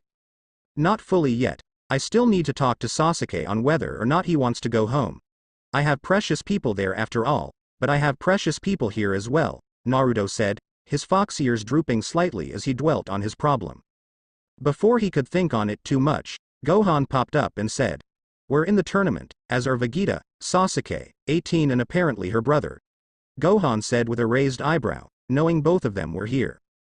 Yeah, he's probably flirting with some of the locals again, the ones who forgot the past, which is happening more and more lately. Well, you guys really didn't do as much damage as Cell, so most people remember him more, Gohan said before directing the two to a less crowded area. Now, if you would please tell me the story? Yeah, we have time to kill before the tournament. Naruto commented and sat down, into what he called his storytelling pose. It kind of started. Flashback. A certain fox boy ran through the woods, near a road to keep himself on track, grumbling as he ran towards a nearby town for groceries. He hated doing chores, but he had to admit it was better than the 24/7 studying Chi seemed hell-bent on having him do. Running at full speed from the treetops, partially because he didn't want to get rusty and partially to remind himself of home, Naruto made good time and hit town within a half hour of leaving Chi-Chi's. The sight he arrived to was not one he was expecting to see though. On the outskirts of the village a lone figure was taking a few frantic steps back. Before the figure was a rather large mob with any weapons that could get their hands on, bats, pitchforks, and even common silverware. All were held threateningly towards the figure as the mob screamed things. At this distance Naruto couldn't hear, but he didn't need to. This scene reminded him too much of his own past. Rushing forward, not sure what he was going to do yet, Naruto took to the air and in a matter of seconds flipped and landed in a crouch between the mob and the figure, now being able to hear the shouts. That android needs to be killed. Before it destroys the whole planet. Filthy trash. Were just some of the nice ones being screamed. Turning, Naruto spotted the figure and got a better look. It was a girl and she was cut in many places and looked like she had been through hell. For all that, she didn't look weak. Something here didn't add up. Still, this needed to end now. Turning, he caught the shout from what seemed to be the leader of this mob. "Move, boy. Can't you see that killing machine? It looks human but will kill you in seconds. Let us protect our planet." Naruto's bangs covered his eyes for a brief moment before he looked up. His face shadowed, but out of those shadows was red slitted eyes. In the waning light of sunset and the torches, the boy looked like a demon straight out of hell. "What I see are a bunch of cowards picking on a defenseless person. If she was a killing machine, I doubt even a mob such as yourself could have killed her before she demolished you," he rasped, his voice dark and gravely. "If you're still here in the next 10 seconds, I will rip you to shreds." It was a lie, but the intimidation tactic worked and the villagers ran screaming, dropping their weapons in their frenzy to get out of the area before the demon could destroy them. Letting out a breath, he turned and held out a hand to the figure. "You okay?" To his surprise, the figure stood and crossed her arms. "I could have handled that myself. I was letting them hit me. I don't need some dumb kid coming to play hero."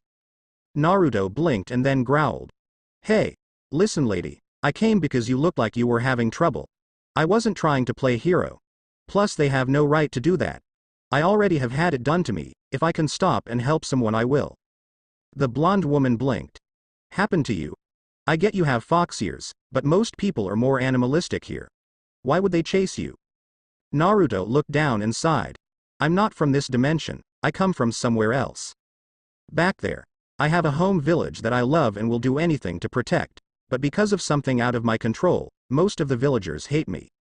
For a while I didn't know why, but I learned one night that the village leader sealed a demon that was destroying the village in me when I was born. Since then I realized why all my life I was subjected to beatings, torture, being thrown out of stores or overcharged for the worst items. That mob brought back memories." He looked up with a fake smile. "Sounds crazy. You don't have to believe me. Anyway, I'll leave you be since you can take care of yourself." The figure sighed and shook her head. "I believe you, kid, it's no crazier than my story. I used to be an android, and I did some bad things. I've been turned human, but most people still see me as a killing machine. So when I find places like this, I don't fight back. I see it as punishment, since becoming human gave me this damn thing called a conscience. I could easily kill them, but I don't. Naruto blinked at the information and smiled a small smile. Guess we're kind of the same. The blonde shinobi then realized what he came for and smacked himself. Crap. They won't give me groceries now, he muttered. 18 found this amusing and let out a chuckle. Come on kid, I'll help you hunt for some food. What's your name? Uzumaki Naruto. Naruto exclaimed with a grin. You? Just call me 18, come on. The former android said, and they both walked towards the woods, Naruto chatting and both prying information from the other. End of flashback. That's what pretty much happened. I've seen her only twice in passing and we couldn't really stop to talk since. Naruto finished explaining, looking to a nodding Gohan. I see. So the brat's grown on you as well, eh? Gohan asked with a smirk at 18. What are you trying to say? 18 asked with a glare. Nothing at all. Gohan replied with a smirk and stood as the announcer started shouting. Come on, we're up. Gohan quickly ran laughing as a blushing Naruto and 18 ran after him to the area all the finalists were placed in. Narutoverse. Smiling at the sunny day, a certain pink-haired girl was walking down the streets in her Chunin vest and red outfit. Humming, she felt like today was going to be abnormally good. Arriving at the tower, she let out a breath and turned towards the sky.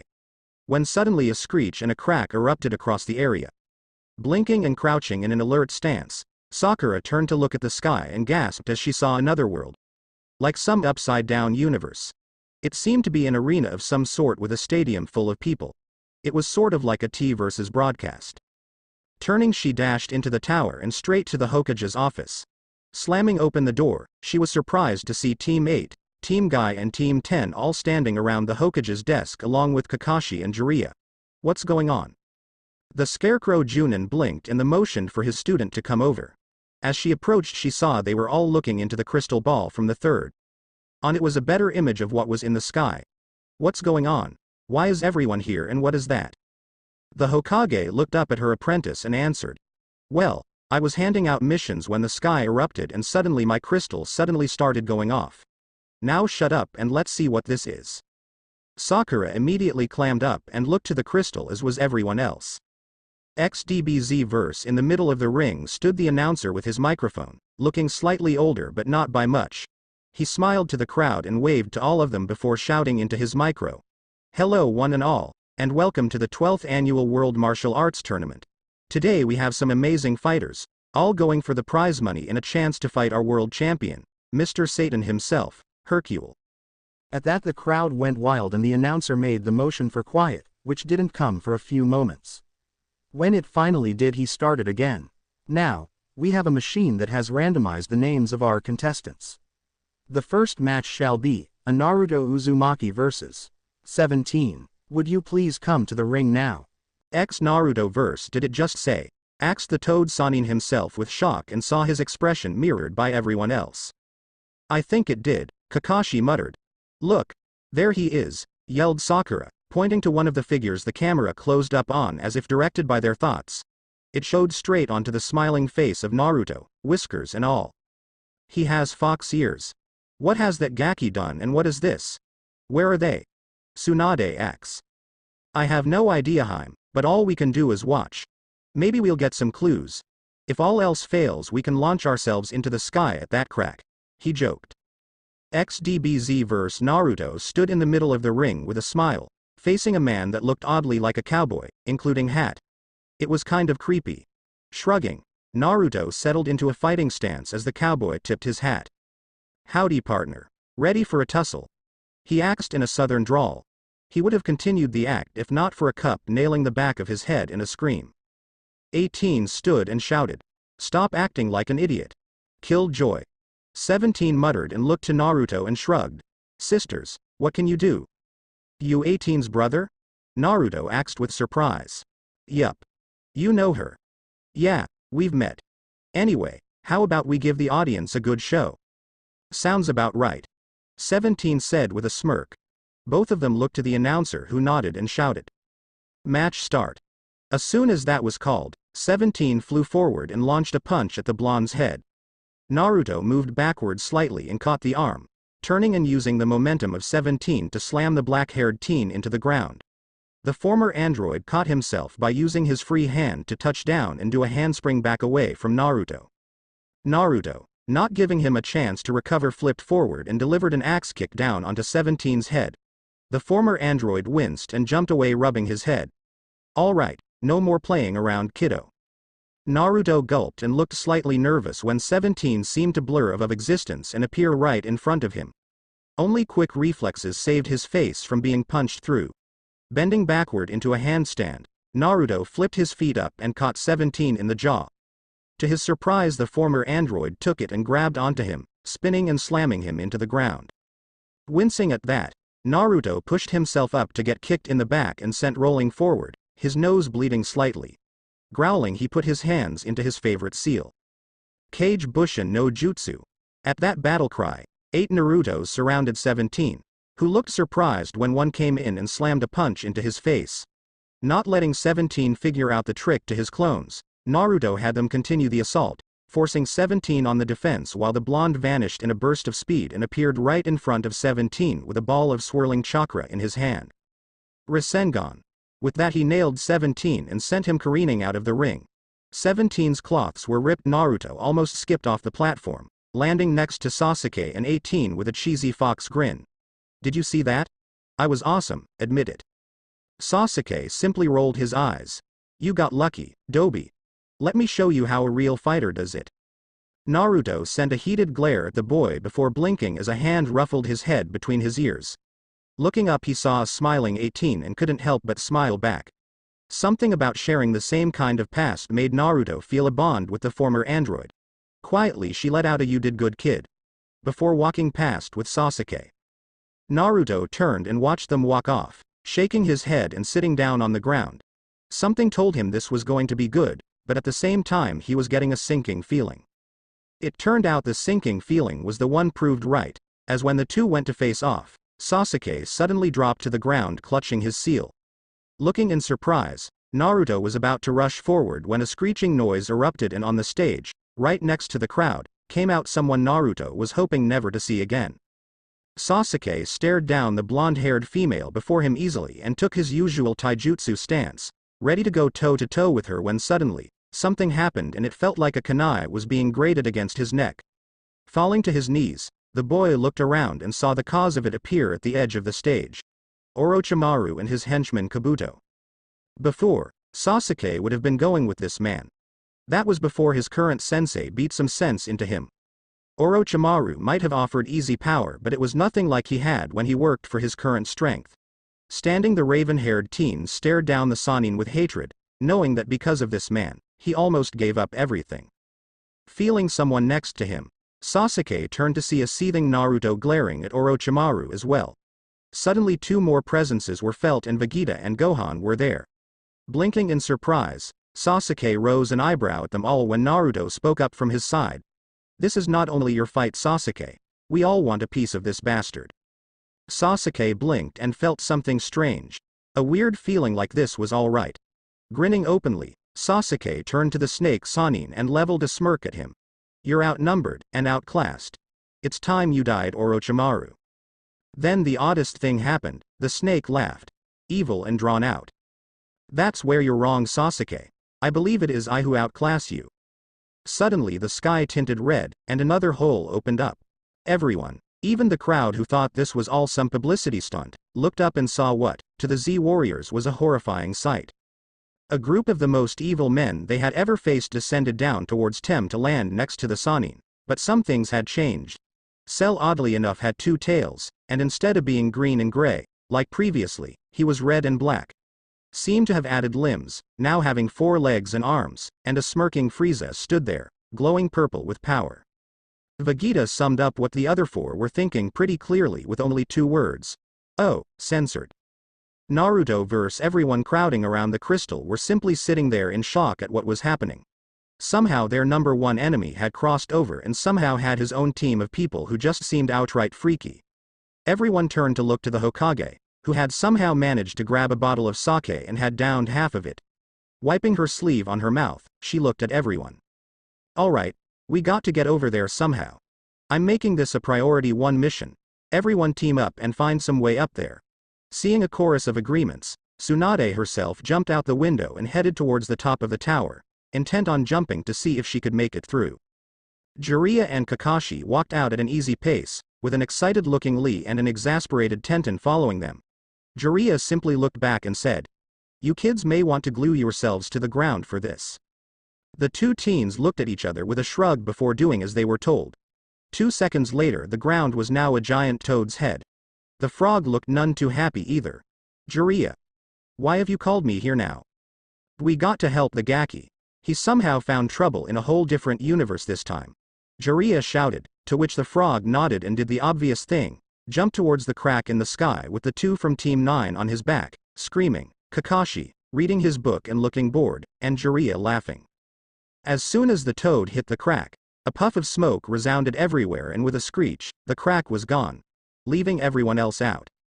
DBZ universe. Just as the fighting was about to commence, a screech echoed behind Orochimaru, who turned in shock to find his exit gone and in its place his old annoying teammate and the Cyclops Junin, along with 2 nobody kids. "You buffoon! What have you done?" Orochimaru yelled. Jiraiya simply ignored the other, walking with Kakashi to stand next to Naruto. "You have a hell of a lot of questions to answer later, Gaki." Arrow Sennin. Naruto seemed to have tears in his eyes as he hugged the man. Being pushed off, Naruto wiped his eyes and smiled gleefully. "Man, have I got a lot to show you." Orochimaru coughed. "If you don't mind, I would like to get my victory underway." Naruto was about to open his mouth to say something when a new voice behind him beat him to it. "Man, I find a free pass to Earth and I have to start it fighting. I was hoping for food first." Everyone turned to look back and everyone whose home was in this universe gasped.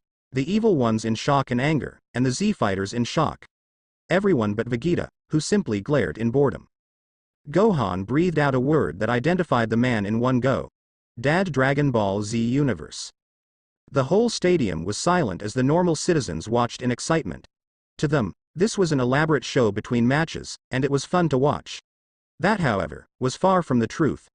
Down there it was full of real possibilities of death. Everyone was staring at the final entry to this scene. Standing in all his glory was Son Goku, looking a bit tired but happy. Then he did that made everyone face fault practically after all the tension, simply waved a hand with the greeting of yo. Vegeta was next to him in a second, grabbing his collar and lifting him up. "Kakarot, you've been dead for 2 years and the only thing you can say is, yo." Would adding in an "I'm hungry" and a "what's going on" help things? Goku acts, laughing nervously as if nothing at all was out of the ordinary.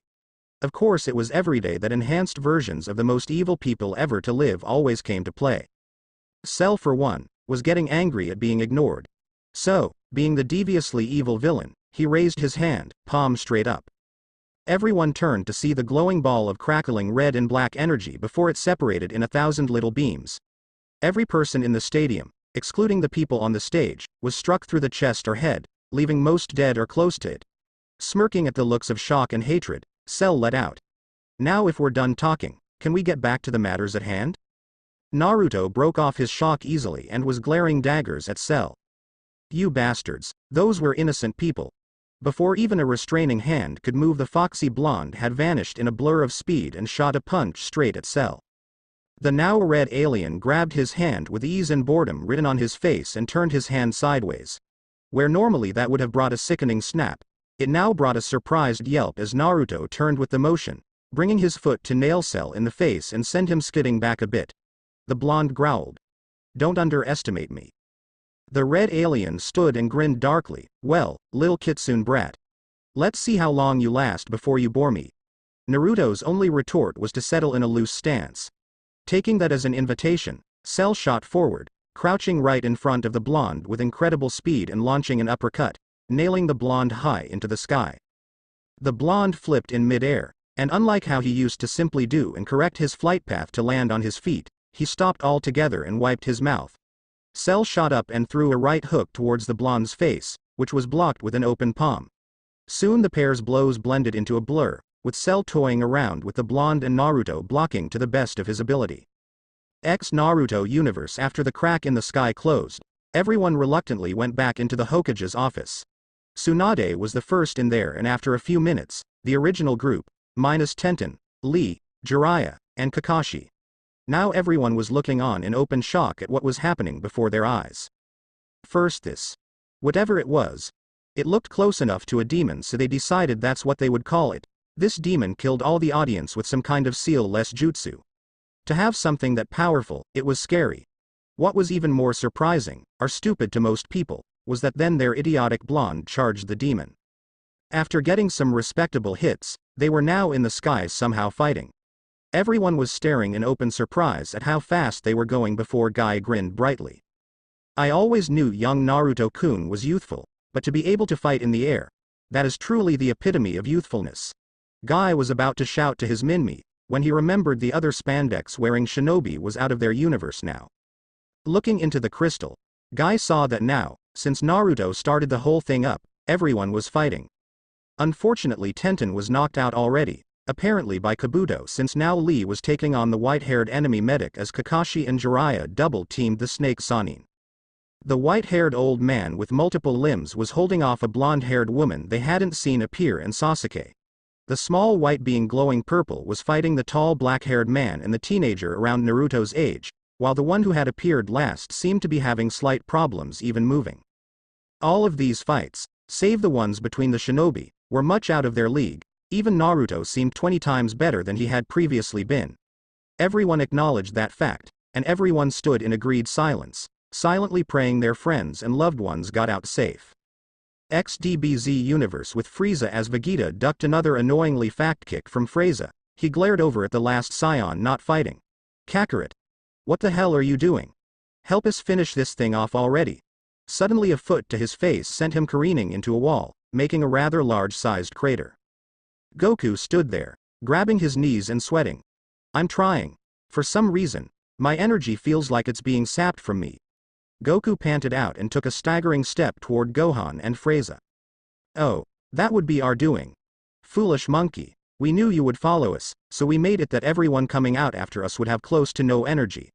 Frieza laughed, toying around as he dodged Gohan's blows quite easily. Now come on monkeys, I know you can do better than this. Go Super Saiyan at least. Or even Ascended Saiyan. Make this a challenge. Gohan grit his teeth and jumped back. Fine, you monster. This is going to be your last minute in the living world. Closing his eyes briefly, he let out a yell and started powering up. Suddenly his eyes shot open wide as he fell over, mouth gaping in shock as he blacked out. Behind him Cell smirked and shook his finger. Oh no, can't have you doing that now, can we? Without even blinking, Cell caught the leg of a black-haired teen in a brown cowboy trench coat. Looking over, Cell smiled devilishly. Now 17, is that any way to say hello to me after so long? Without even a twitch, 17's leg was blown apart by a blast of ki and then his head was slammed rather violently into the ground. Then with a laugh Cell let one of his tails slide out. With a suction-powered sound it started absorbing the former android. Frieza just laughing as this all happened. With Dr. Gero, Sasuke circled his opponent, feeling slightly gypped that he had to fight an old guy when everyone else got decent-looking opponents. He was even more frustrated when the guy didn't even look his way, but more or less concentrated on that girl Naruto had met. Deciding to wait for an opening, he listened to what was going on. My. It's been so long since we met my creation. The old man said with a smirk, ignoring the black-haired brat in place of looking straight at his shining creation, one that later killed him, but his creation nonetheless. How have you been? Like you care, you demented old man. I thought you got the message that I didn't like you when me and 17 destroyed you. She smirked and then charged, trading blows with the man and finding, surprisingly, that she was outmatched. Suddenly one of the extra arms shot out and slammed her back. Well, I believe my other, more loyal, creation is about to gain my revenge on your brother as we speak. Gero said with an evil grin. 18 looked over and saw this while her and the black-haired kid with Naruto were fighting her former creator and screamed. The monster was gonna take her brother again. About to run over, she felt a pair of arms lock around her, restraining her. Just sit and watch, my dear, it should prove interesting. Sasuke smirked slightly, seeing his opening, and with a dash of speed flew over to the old man. throwing a punch towards his face. Suddenly he was blocked and thrown back slightly. The old man leveled a smile at the Uchiha that was infuriating, and in a rush of anger the raven-haired teen activated his blood limit, his eyes turning crimson as he flew forward. Now the extra pair of arms and legs were meeting his blows, but with his Sharingan active he was able to match the old man's speed with ease. Suddenly one of the restraining arms was placed on the blonde girl's neck and began slowly choking her. Jero smirked and said, "Now you just watch, or I kill her." Glaring, Sasuke kept his stance but didn't move, knowing while he was fast, he wasn't fast enough to slice off all of his arms and legs yet. With Cell and Frieza, Cell laughed more as the body slowly slid up his tail. "Oh, how fun this is. I never thought you all, even outnumbering us, would put up so little of a challenge. If I knew it would be this easy, I might have just brought a book." Suddenly Cell felt a presence at his boardly. He blinked in surprise as he went sailing fast due to a punch by a very angry-looking Naruto. Cell didn't even get the chance to hit the ground as the tail he was using to absorb 17 was grabbed and used to not only release the former android, but swing Cell into the smirking Frieza. The blonde glared hard at the massive bodied before grabbing the injured 17 and moving him next to an unconscious Gohan. Looking up he saw the man he had heard stories about staring down at his son with regret, and Naruto let out a breath. "If you have enough energy, use that instant transmission thing I heard from Gohan to get these two out of here, and then if you can get the ones fighting over there." He nodded to the shinobi back there too. "I'm gonna hold back these two freaks as much as I can as you do that. By the time you get back Vegeta should be recovered enough to escape and me and Sasuke can make our escape." Goku blinked at the blonde fox-eared person he hadn't even met yet, and was about to interrupt saying how powerful these guys were when he saw something in his eyes that made him stop. A burning determination that made the Scion smile. "All right kid, go for it." With that he made contact with his unconscious son and 17 before vanishing on the spot. Naruto smiled before hearing an angry growl. Turning to look behind him, he grinned cheekily at the two now very angry alien things. "Oh, I'm sorry. Was I supposed to just sit down and watch? Not my style." The two didn't seem very happy by the comment if the killer intent radiating off them was something to go by, so the blonde, using the small bit of brain power he possessed and figured that it was now okay to use the power he was warned about. Giving a grin he held a hand above his chest. "Here, let me be a bit more entertaining." With that a sudden burst of power exploded from him and continued to rise as his features changed. With Orochimaru and Kabuto, Orochimaru was certain this little fight was beginning to annoy him. As soon as he swatted away one of his foolish teammates' Rasengans, he had to move out of the way of a Chidori led by the copy Nin. True, it took two of them to even put him in a stalemate, but this was just annoying. He could tell his subordinate was faring only a slight bit better. Apparently the annoying genin he was against could open the celestial gates. He could literally hear the impacts Kabuto was taking, but at least he was getting some hits back. Just as he was about to jump back and unleash his summon, a horrible presence and killer intent pushed down on everyone. While it made Kabuto and that green-clad genin wilt, it only made the two Sannin and the Junin pause and look over. The snake Sannin blinked in surprise as he heard a startled gasp erupt from his old teammate in the Cyclops. The foolish blonde had apparently been doing some training with his fox because he no longer looked completely himself. Now the foolish blonde was surrounded by a red aura. Ears had changed from the blonde and white they were to red and black, leading streaks of red through the blonde's hair. His eye had gone from ocean blue to a deep violet with slit eyes and 9 black and red tails sished in the air behind him. He definitely looked formidable. Orochimaru looked towards the matter at hand and smirked before rushing forward, laughing cruelly as he slid Kusanagi forward to decapitate the frog Sannin. Unfortunately, Jiraiya blocked with his hand, only gaining a deep cut into his palm. Not a time to be distracted, it may just cost you your life. With Sasuke, the Uchiha heir was currently glaring daggers at the robotic figure before him. This thing was just so annoying. Every time he went in for a hit, the girl was used as a shield. A few seconds ago the android boy who was being absorbed had been saved, so apparently the robotic being got through with playing with the girl. Now she was a meat shield. Sasuke charged again and was met with the same result. The girl would be used as a shield at the last moment. Growling, Sasuke jumped back before something attracted both of the opponents' attention. Looking over, they saw a demonic-looking Naruto, radiating power. Jero only spared Naruto a lance before saying, "Your friend seems 10 times as strong as you.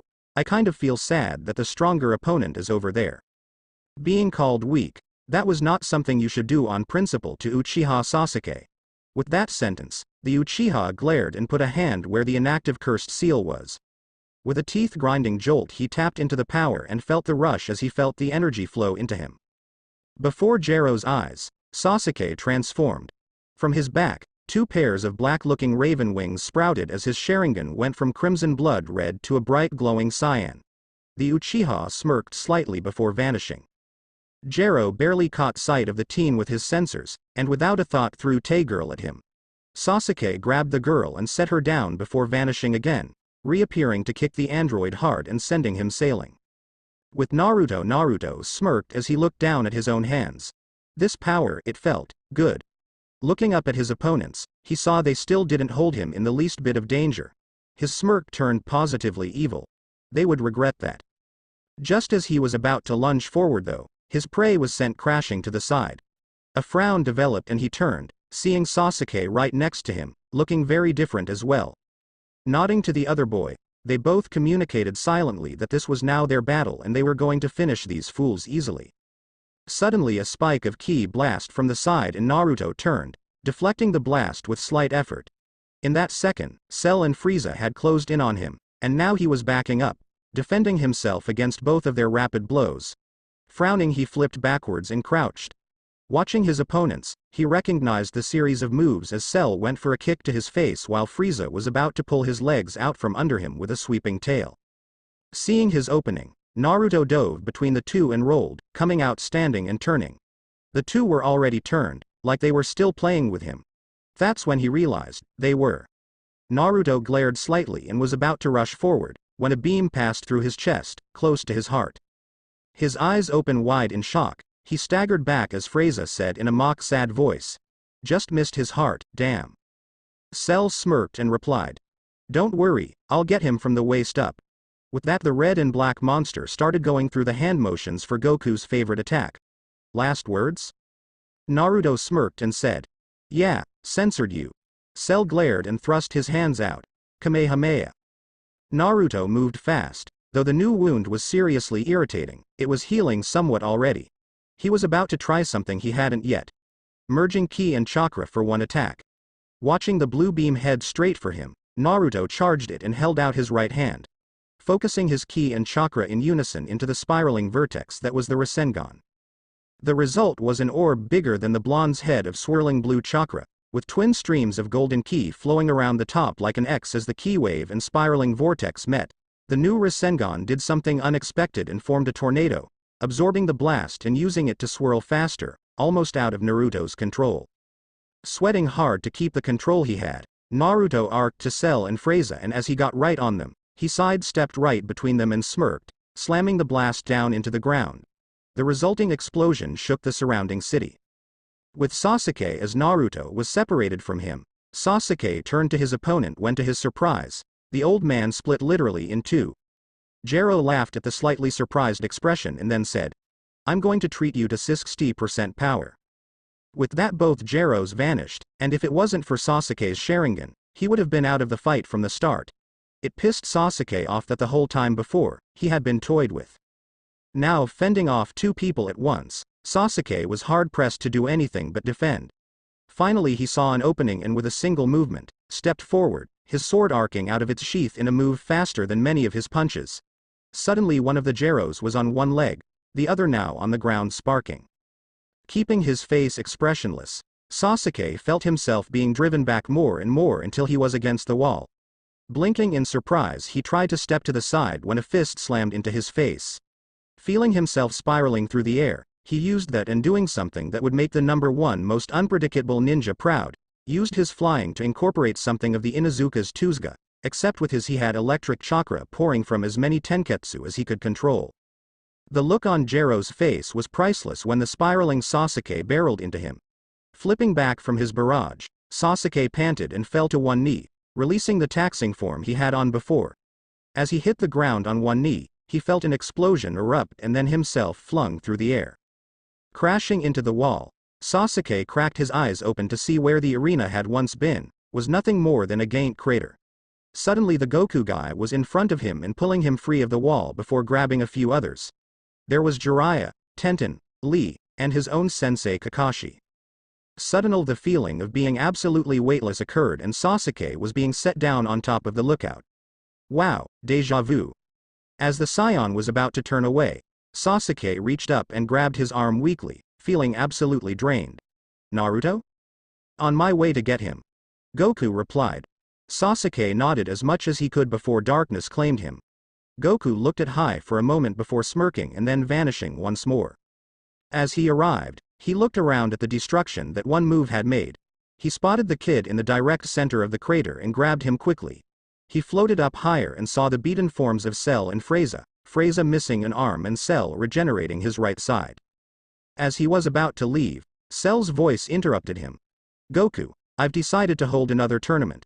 There's a catch this time though, you've got 3 months to train those little brats to take us on. I would have them take on the ones responsible for releasing us, but they're not nearly adept enough to learn as much as those two have on them already.